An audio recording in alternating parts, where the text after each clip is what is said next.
Hello everyone and welcome to another episode of GodSaw's Turnbuckle, the wrestling video podcast I run here on youtube.com/UC Campbell. Again, still looking to potentially fix that or change that name down the line here. I think the name's a little bit outdated and I kind of go by the other name a little bit more often, so I probably need to change that at some point. But we need to do a little bit extra work on that side to get everything nice and changed on that. But we're not here to really talk about that today. We're here to talk about wrestling. Matter of fact, we're here to talk about WWE No Mercy 2017. This aired on Sunday. I'm doing this Tuesday morning at this point in time. Yeah, I know, it's late. It is what it is. It is what it is at this point in time for on my end. WWE No Mercy on Sunday. It was a pretty good show. To be honest with you, it was a pretty good show. That last hour was probably a little bit of disappointment, but I think to some people, especially with the two big main event matches, we're probably expecting a little bit more. But I'm gonna be honest, I'm probably also gonna not necessarily be in the minority on this one. I felt the matches were fine and they were good for what they were, but I feel like they could have done more. They could have done more with those particular matches. I'll talk about those a little bit later on. Let's go ahead and start off with what was the first match on the pre-show, which was Apollo Crews versus Elias. Elias doing his normal shtick and doing it very well with the Los Angeles crowd. I'm not gonna lie, I do like Elias a lot. In that sense, he's got this bit where he's got people behind him, and then he finds a way to tear it down. You almost see him almost trying to hold back a laugh at points in time. So I'm not gonna lie. On that one. I really do like Elias. I like the bits with Corey Graves and Booker T and Michael Cole to go along with it. I think they do a very good job with all the Elias segments in that side of everything. His match with Apollo Crews, you know, it was kind of standard fare. It wasn't anything special. It was a pre-show match. Elias going over with a swinging net breaker still plays off the whole aspect of, geez, if they would have given Apollo Crews more time in NXT, if they really would have given him a lot more time in NXT, I feel like he could have been a lot bigger of a star going forward, because he's, what is it? He is one of those guys who you can just see athletically is extremely good in the ring, but the personality never really came out. It's in the terms of the main roster, everything in that sense. He has a very good look for him. He's extremely athletic, can do a freaking standing shooting star press at his size. He's extremely impressive, but yeah, he has not gone anywhere. And that's mostly because of the personality side. We've seen more of it come out with his interactions with Titus O'Neil and everything in that sense. But it is not necessarily, as I missed a little bit with the water there, it's not necessarily really landed him too much further up the card or anything in that sense. I mean, obviously he's in the pre-show here. But overall, decent enough match, nothing special to go along with it. So this brings us to the main show, which started with Jason Jordan going up against The Miz. Miz wildly over in LA, playing off the movie star thing, everything in that sense. And this was actually a fun match. Jason Jordan again gained to show off his athleticism, everything in that sense. Again, he falls under that aspect of Apollo Crews that we are not 100% behind him yet, and like, you can't really tell there's a personality there or anything in that sense, but you can tell he's wildly athletic in the ring, and it comes off in this match again. Jason Jordan looking really good in this match, at least in the terms of his ring work. Miz picking up the victory though in the end. See, in the terms of my predictions, tonight, honestly, I was or for No Mercy, I was 4-3 in the terms of the 7 matches that I had predicted. So not a good night for my predictions or anything in that sense. So this was one where I got wrong. I thought Jason Jordan was going to go over, but by like a DQ or something in that sense. No, it was a shady finish with Bo Dallas getting taken out at the end with but Miz was able to launch Jason Jordan into the ropes. He gets hit by Curtis Axel, and then the skull-crushing finale to finish off the match. So in the end, not a bad match. Shady finish as you kind of expected. So you kind of expect them to do a little bit more down the line with both of these guys, and on that sense of everything. So you kind of are expecting to see a little bit more with it, but we'll see where they end up playing off of this this storyline. After the match, they did cut an interview with Jason Jordan in the ring. I liked how he showed a lot of frustration and everything in that sense. It was kind of playing off the fact that maybe we were going to get this heel turn that a lot of people are thinking this is where it's going to go a little bit sooner than we expected. In that sense of everything, because I don't see a lot of people buying into the whole aspect of him being Kurt Angle's son, everything in that sense. But this was actually a good promo, and that was a little bit of that sign of personality that we're kind of waiting on and seeing from Jason Jordan, and I think we're seeing it a little bit more each and every time. His promos have gotten a little bit better over the last couple of periods a month, over the last month or so, in that sense of everything. All right, so my memory is actually getting a little bit vague on me at this point in time. Excuse me for a moment as I pop up everything. I did not come prepared just in case I started forgetting stuff. Things about doing things things like this, doing it live. If I wasn't doing this live, I could totally have just stopped the video, recollected myself, everything in that sense. That's not going to be the case today. I can't do that. So I've got to remind myself of what went next. I think I remember the matches. It's just the aspect of what order did they go in. And I believe, as I come up with it, in my head, I think Finn Balor and Bray Wyatt was next. And I was right. Up next was Finn Balor and Bray Wyatt. Again, another fun affair. These guys had a really good, really good match. Again, with it just in the sense of what they were doing, everything in that sense of it. I do enjoy their matches. I may not have enjoyed the program all that much in the terms of their promos, everything in that sense, but these matches have been really good. Finn Balor going over again in this one, hopefully leading to it finishing in that sense. I'm going to play it off of kayfabe in this one because I have watched Raw, and I'm not gonna give spoilers out. I'm not gonna give spoilers out. So hopefully this ends the program between, or at least it should end the program between Bray Wyatt and Finn Balor. I think I've not been a big fan of the program. But again, I thought it was a pretty good match. They did it with they did it at the beginning where Finn Balor got attacked after Bray Wyatt had entered. As Finn was entering, he gets attacked by Bray Wyatt. Bray Wyatt hits him with the Uranagi on the table. It looks like Finn's going to be carted away. Well, not necessarily carted away, but led away by the referees, and he ends out basically getting goaded back in there. He almost needed a little bit of convincing to go back into the ring against Bray Wyatt. Bray Wyatt was like, I claimed this, it was like, I said this was a man versus man match, but you forgot that I'm a god. And it's like, okay. I was like, wait a minute, doesn't he fancy himself a god? And I was like, there it is. So they basically worked the match with injured ribs, and Balor having to fight back from that one, which eventually did lead to him doing multiple versions of the coup de grace, or the double foot stomp. He did it from a standing position in the ring. That wasn't really coup de grace by any stretch of the imagination. He does a double stomp to the back of the head while Bray Wyatt was kind of doubled over.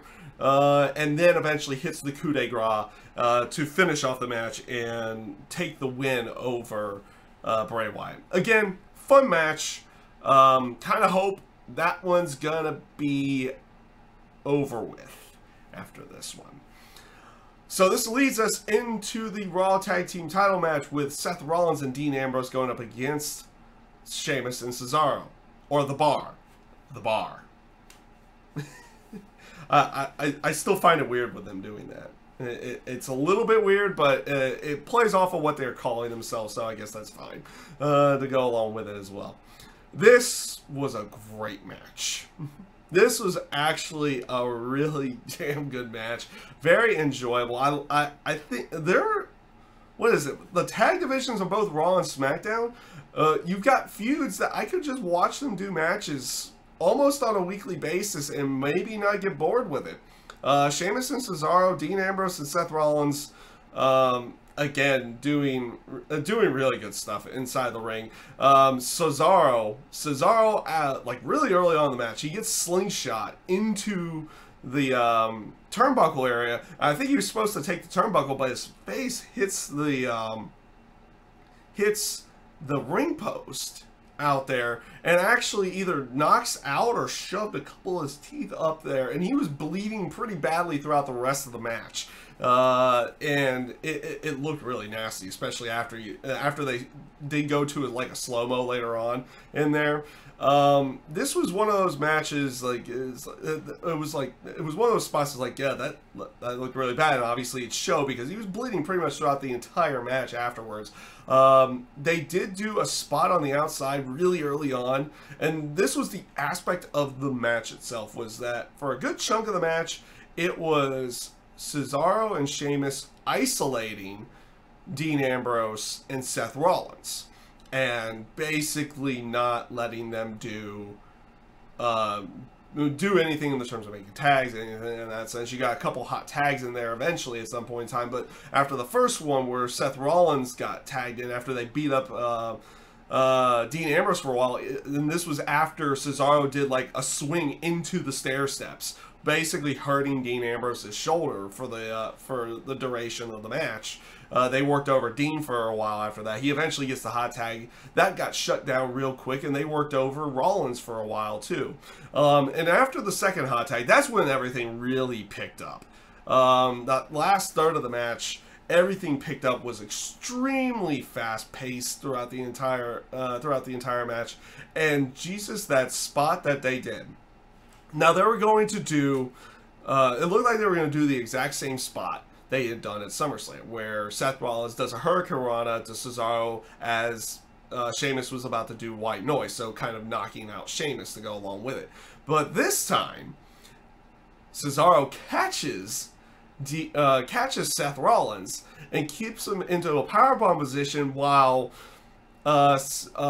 Sheamus gives Ambrose a White Noise, and then freaking Cesaro takes Seth Rollins and power bombs him off the top rope, or off the ropes, into Dean Ambrose. How that was not the finish, I'll never know. How that was not a finish of the match, I'll never know. Apparently Dean Ambrose just kicks out of stuff. And everything in that sense, as I get a ding behind me. Whatever on that. But it does eventually lead to a mishap between Sheamus and Cesaro, where Sheamus accidentally broke kicks Cesaro, and then you get that lifting knee, whatever they end up calling that move now from Seth Rollins.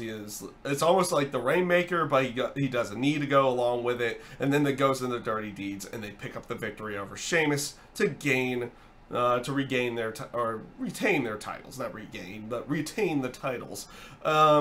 Really good match. Probably by far best match of the show. In that sense of it. Just really, really good. Very, very enjoyable match. Nothing but positive things for me to really say about this match in some way. I guess you can almost make it a little bit of negative how that powerbomb spot was not the finish, but that's kind of nitpicking at that point in time off of what was a really good match. So this brings us to the Fatal 5-Way for the Raw Women's title, which was Emma going up against Sasha Banks, going up Nia Jax, going against Nia Jax, Bayley, and Alexa Bliss. And this was, again, another really good match. This was probably on the shorter side for most matches, but this was, with the time that they were given, they put on a very good show out there with this match. I think a lot of people had low expectations for this particular one, mostly because of how a lot of it felt shoehorned together, and everything in that sense. And then the addition of having Bayley return on Monday and immediately get put into the match. It just felt like a lot of this stuff was shoehorned together to try to make this match happen. Really good spots. Nia Jax taking a couple of really good bumps and also showing her dominance throughout the match as well. She did the double Samoan drop with Alexa Bliss and Sasha on her shoulders. Really good looking spot. The powerbomb spot that they did on the outside, so it looked like Emma was it was basically all of them trying to get rid of Nia Jax. But Emma looks like she's going to go for a powerbomb. Then Bayley comes in to try to help, helping her, and it finishes off with both Alexa and Sasha kicking Nia Jax, allowing them to finally finish the powerbomb on the outside of the ring. Really good stuff. Just really good stuff on that side of it. Teasing a little bit more, well, I wouldn't say tension, but you have spots in there where Bayley breaks up the bank statement to break up Sasha Banks with a bank statement, but you also have Bayley hitting the Bayley to belly and Sasha Banks breaking up the pinfall, so you have potential tension there to go along with that if they decide to go that route with anything in that sense. But the finish comes with Nia, again, taking another pretty wicked looking spot. She had, I think it was either Bayley or I forget who was in the corner at the time. But she had someone in the corner. They dodge as she was charging in, and she just runs right into the ring post. And it doesn't even look like she really went shoulder first. It almost looked like she went ribs first into it at a certain point in time. And she gets eliminated from the match with and then the finish comes a little bit afterwards where Alexa throws Bayley into Emma and then nails a very good looking DDT to pick up the victory. And yes, they brought Bayley back 1 week ago, and then they make her eat the pin. Okay. I guess that was the way that they were going to go off of that one. If anything, that was a little bit weird that they would have her return and then she comes back just to eat the pin in the match. That made it feel a little bit weird on that side, but I guess they'll have something down the line. Maybe, or what was it? I think a lot of people were pretty much expecting Emma to eat the pin in this match, but it ends up being Bayley. I guess it was kind of one of those things of, oh, this is who we expected, but this is how it ended up going, type of moment. And maybe, I guess, there's rumor that Emma will be facing Asuka as she's coming in, which, by the way, they make mention to that in this show, that Asuka was going to debut at the Tables, Ladders, and Chairs pay-per-view in a match. So there's rumor that Emma is going to be that person, and we'll see how that ends up playing off on that side of everything. But again, really good match. I thought this was rather enjoyable. So this brings us to the first of the two huge matches of the night, or at least they were dubbed the huge matches of the night. Definitely not the best matches of the night. I would probably give that to Cesaro and Sheamus, and then the 5-way after that to go along with it. But that's how I feel. But let's talk Roman Reigns and John Cena. Don't get me wrong. Don't get me wrong. I thought the match was good. I thought the match was good for what it was. I think there was a lot of expectations going into this one, especially what we've seen out of Roman Reigns this year, and especially with his work with a lot of other guys, and the work that John Cena has been doing, not just this year, but over the last couple of years. So we thought that, I think we were expecting a little bit more out of this one. And it was one of those bits that it was John Cena doing a lot of selling throughout the entire match. He was just selling. He does eventually come back, and he hits 4 AAs on Roman Reigns, which he ends up kicking out of all of them. So he does a normal AA, which everybody kicks out of. He did the top rope AA, which only AJ Styles usually kicks out of. So you got that reboot face in his in his mind again. And then he did the AA going into, and then rolls over and does another one, and Roman Reigns ends up kicking out of that. You did get one table spot in there where it looked like Cena was going to try to AA Reigns out of the onto the announce table from one announce table. Roman counters it and then spears Cena through the other announce table, and so that was one of them. And that was actually a very sick looking spot because it looked like Roman almost spiked his head on that one as well. It was one of those ones that looked a little bit dangerous, at least on the terms of Roman's side. But the ending itself felt like it came out of nowhere. It just felt like it came out of nowhere. You had Roman hit one Superman punch early on in the match, but he misses the spear inside the ring. So he counters another AA attempt, and then goes straight into the Superman punch, and then hits a spear and gets the 1, 2, 3. This was probably where I felt like it was a little bit disappointing in the terms of the match. Because in most of these matches, especially of this magnitude, and also like these almost passing of the torch matches or taking of the torch matches, however you want to put it, usually it's very definitive. You know when it's going to end. You didn't feel like it should have ended after that spear, because it looked like Roman just caught him. That's all he did. He just caught him off guard in that sense. And that's really the only criticism I have of the match. Otherwise, it was fine. It was a little bit slower of a pace of a match, but the match itself was fine, and it was pretty good too. It was pretty good to a certain extent. It just felt like the victory came out of nowhere. It felt like there should have been more to the match. And now, don't get me wrong, it was already a 22-minute match at that point in time. But it felt like there should have been more to it, and that's just my take on it. I feel like there should have been more. I said it during the live reactions, is like he countered the AA, hit the Superman punch without really doing his typical shtick, and then hits a spear without doing the typical shtick to it. It didn't feel definitive.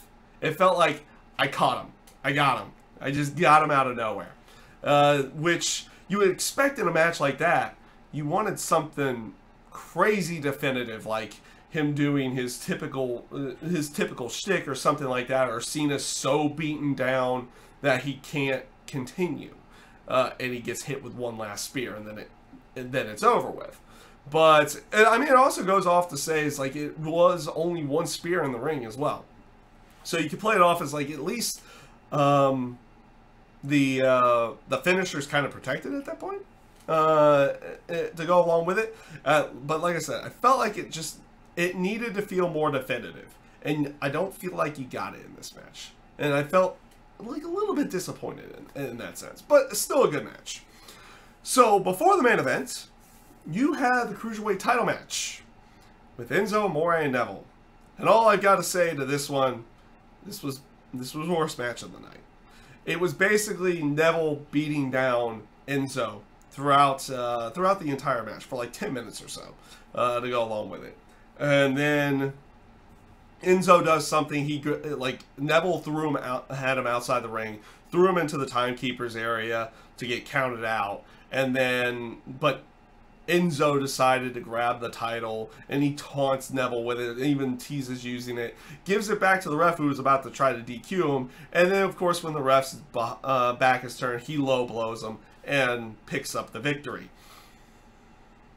This was a bad match. It wasn't good. It wasn't good by any stretch of the imagination. And don't get me wrong on this one. I get the story. I get the story of how they're playing Enzo in the terms of the Cruiserweight division. Is that he can't hang with them in the terms of talent, but he can do these dirty tricks, everything in that sense. And they are essentially turning him heel to go along with it. And that side of everything. Just because of how he acts with every single Cruiserweight. And they're playing it off that he's alienating everybody. And I think we played it off during the live stream. It's like, well, Well, buy 205. Buy 205 Live. It was like, it feels like it's the signaling of the end, with Enzo being the champion at this point in time. And it's one of those things I'm going to give it time and see where they play off, how they play off of everything. But like watching the match, it's like, oh, jeez. Now we have Enzo with a title that wasn't the tag team titles to begin with a singles title. He has a singles title now. We'll see how this plays off. I have to give it a chance at some point in time. But this was probably one of those times that I was extremely disappointed with just the match and everything in that sense. And I have pretty much grown very wary and annoyed with Enzo myself in the terms of everything. Like, his character kind of just rubs me the wrong way, everything in that sense. It's definitely one of those areas where I feel like they are turning him heel, at least turning him heel in my mind. And we'll see how everything plays off with him having the Cruiserweight title and where everything ends up going from here on in. So this brings us to the main event of the night. Brock Lesnar versus Braun Strowman. Again, this was a fine match. I think we were expecting more, especially with how they built up everything. I just feel like we were expecting more of this, more of what we had seen at SummerSlam, everything in that sense. We were kind of expecting maybe a couple announce tables to break or something in that sense. I'm okay with one F5. Again, I'm okay with the aspect of it just being one finisher to end the match. I think, again, you're just expecting a little bit more. Braun Strowman hits a choke slam and a power slam really early on in the match, but Brock Lesnar ends up kicking out. Brock Lesnar, again, sells the freaking choke slam like nobody else. He gets so high in the air for the choke slams. He sells it really good. Like, he is probably, oddly enough, one of the better sellers of everything when it comes to power moves, everything in that sense. Eventually, and we do get the spot where Braun Strowman basically no-sells a German suplex. Brock gets surprised. But eventually, Brock locks in the Kimura lock, which ends up weakening Braun Strowman. And he eventually does a bunch of suplexes. After a couple of more power slams, though, both of them winded, tired out, everything in that sense. That's when Brock catches the F5 and gets the victory. Again, I think we were just expecting a little bit more in this match. The match itself, I thought, was fine. Looking at it as just a match, I felt like it was fine. It was what it was, and it did what it needed to do in the match. It's still delivered as Braun Strowman being very powerful, very dominant at this point in time, but he eventually gets worn down and beaten down by Brock Lesnar. And Brock Lesnar hits the F5, gets the victory.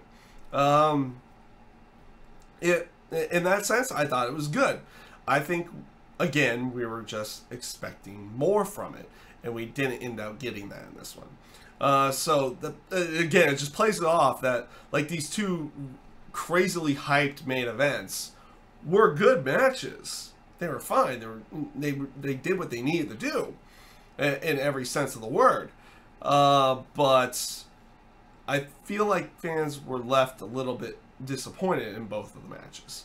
And I did fail to mention at the after the Cena Reigns match, they did do a bit where they teased it as like, oh, this is almost like a goodbye to Cena and everything in that sense, even to the point that fans were chanting thank you Cena and everything to go along with it. They had Cena raise Roman's hand. He was saying something in the middle of the ring to go along with it. So they were playing it off as almost a goodbye. They did do something on Raw Talk again with it, where it's like, it's not necessarily a full goodbye, but he's just, it's basically him fully announcing, it's like, yeah, I can't hold the pace that I have been going anymore. I have to, like, there's a few other things that are changing, but I'm going to be coming back as well. But I just can't hold the pace of what I've been doing and be in the ring, everything in that sense. So it's like, it wasn't an announcement of a retirement. But it was kind of an announcement of him, even though we had known he was been a part-timer for quite some time, at least over the last year, it was kind of the full announcement that he was going part-time at that point. So, yeah. No Mercy, actually, I thought was a pretty good show. Really enjoyable matches over the first 2 hours. I thought all 4 of those matches were extremely enjoyable. But the last hour, I thought the 2 big matches were good, but left you kind of a little bit disappointed in that sense of everything. But we're still good. And the Cruiserweight title match was just, it was garbage. I did not like it. It was not very good. It was just not good with the way that they played off of everything. So, yeah, that's pretty much everything for WWE No Mercy. So, with that being said, I hope you guys enjoyed everything. And I thank you guys for watching, and have a great rest of your day.